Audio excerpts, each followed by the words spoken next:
kalaupun misalnya kita bicara kejayaan, tulislah sejarah konferensi Asia Afrika, jangan hanya ASEAN. ASEAN malah banyak dalam pandangan ekonomi politik para ahli dipandang sebagai masalah serius tuh di awal pendiriannya, karena itu seperti hanya untuk mengikuti garis ekonomi politiknya Amerika yang ketika itu menentang gerakan Asia Afrika. Gerakan Asia Afrika itu tentangnya tidak main-main.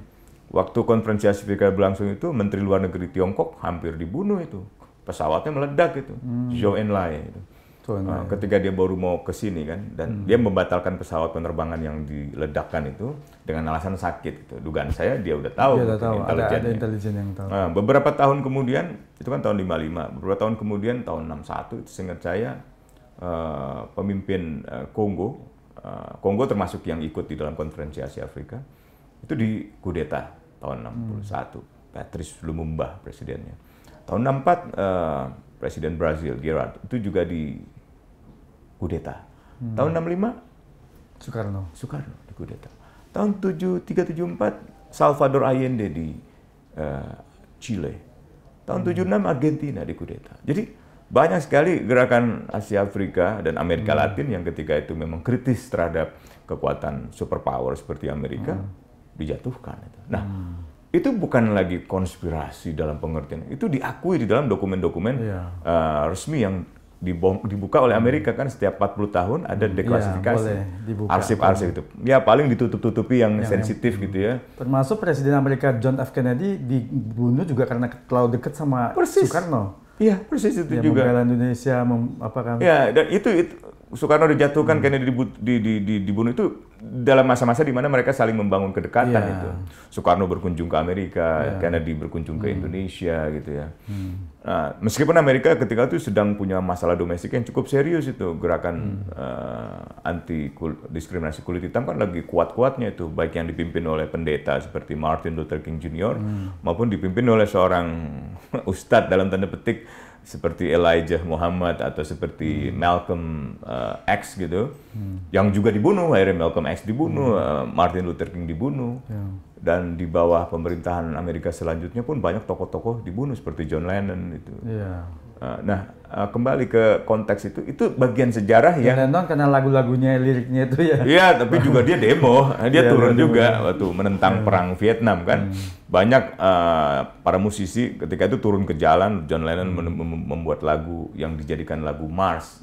Apa all we are say is give peace a chance gitu. Jadi semua yang harus kita katakan adalah berikan kesempatan buat perdamaian. Terus dia bikin iklan-iklan di kota-kota besar, di Paris, di London, apa namanya, war is over.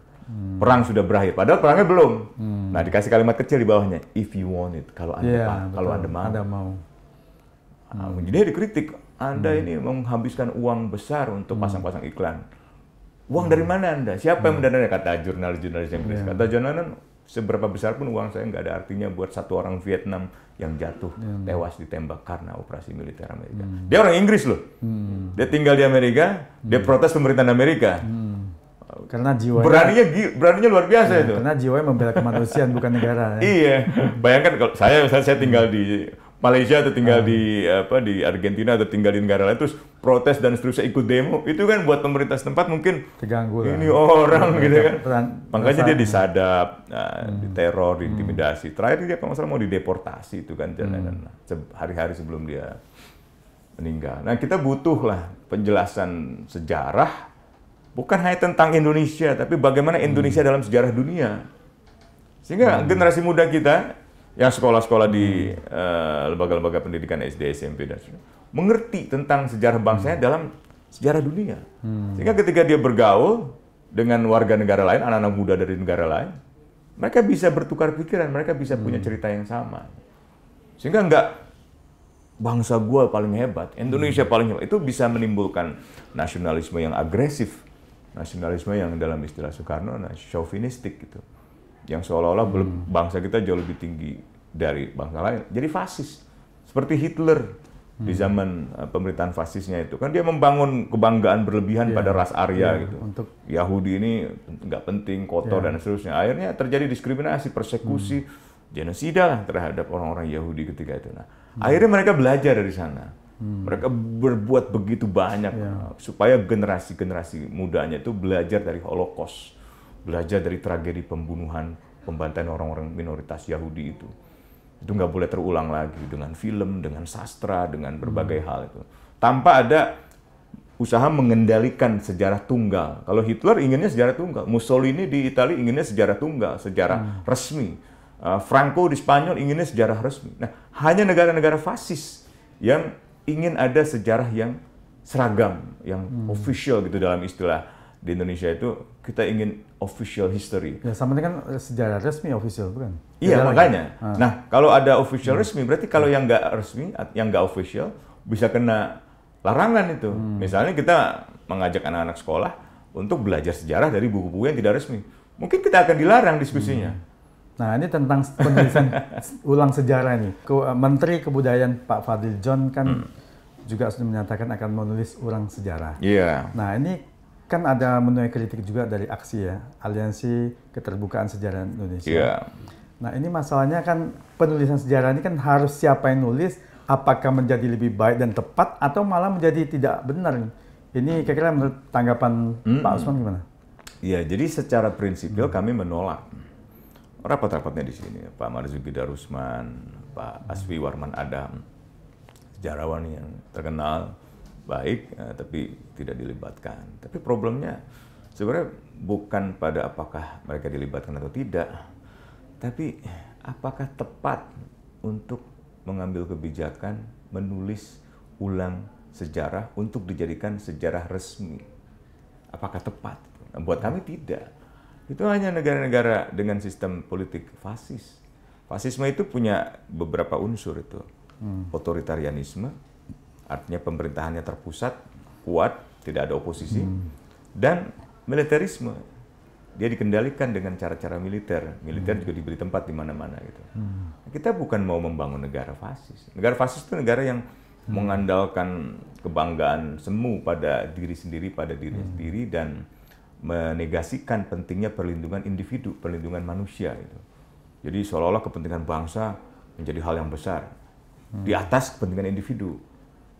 Ada benarnya kepentingan umum harusnya melampaui kepentingan pribadi, tapi bukan berarti orang yang sendiri atau orang yang sedikit itu bisa ditindas segitu aja. Nah kalau itu yang terjadi, itu sama aja dengan tyranny of majority. Musuh abadi dari demokrasi, kata Alexis de Tocqueville, adalah the tyranny of majority. Menindas minoritas itu ya? Iya, atas nama mayoritas, atas nama kebangsaan. Ya, bangsa yang didefinisikan kan kecenderungannya mereka yang pribumi gitu kan.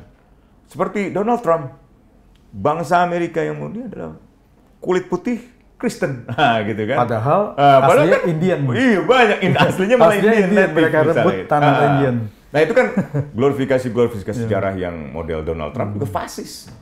Nah Narendra Modi di India, yang Hindu itu adalah orang Hindu yang India itu, itu adalah orang beragama Hindu dan ras India. Yang Gujarat sepertinya enggak, yang Muslim. Nah itu bahaya itu kalau ada pemimpin-pemimpin kan. Di Indonesia juga ada tuh yang semacam perbedaan pribumi, non pribumi, asing, aseng. Nah itu retorika yang jangan sampai ada lagi dan tertinggal oleh zaman itu. Itu telah menimbulkan bencana sejarah yang panjang di Eropa, di Amerika, dari sejarah perbudakan, sejarah kolonialisme sampai sejarah fasisme. Dan seluruhnya itu dibungkus untuk memelihara apa yang disebut sebagai ketertiban, tapi sebenarnya itu eksploitasi sumber daya ekonomi. Dan penulisan sejarah ini apakah mungkin pemerintah mau menulis ulang karena memang banyak sejarah-sejarah lama yang ternyata salah atau bagaimana? Ya menurut mereka sih ada yang kurang nih, karena kan ini sejarah resmi terakhir itu dibuat 2012 dalam buku IDAS itu, Indonesia dalam Arus Sejarah kalau nggak salah. Nah karena itu pemerintah mengatakan nanti akan kita tambahkan lah pemerintahan SBY setelah itu kan 2012, 2013, 2014 akan kita tambahkan pemerintahan Jokowi gitu. Nah itu kan kesannya mereduksi seolah-olah sejarah hanya soal pemerintahan ke pemerintahan. Padahal sejarah itu Ya sejarah tentang kita, tentang bagaimana kita membangun bangsa, bagaimana Indonesia pada mulanya itu terjadi. Mengapa Yong Ambon, Yong Celebes dan seterusnya itu akhirnya bersatu memutuskan itu. Sumpah Pemuda. Dan bagaimana nilai-nilai moralnya kita mau bangun supaya orang diletakkan secara egaliter, secara setara. Tidak boleh lagi ada diskriminasi. Oh, lo Tionghoa lo nggak bisa. Oh, lo Papua lo gitu. Nggak bisa lah. Itu membangun itu kan nggak mudah itu. Nah, itu dengan menulis sejarah yang jujur bahwa kita pernah berbuat kesalahan. Dan sejarah diskriminasi itu bukan hanya sejarah Indonesia, tapi sejarah di masa kolonial. Dulu Pramudia Anantatur itu juga dipenjara di masa kolonial. Di masa Orde Lama juga dipenjara dia.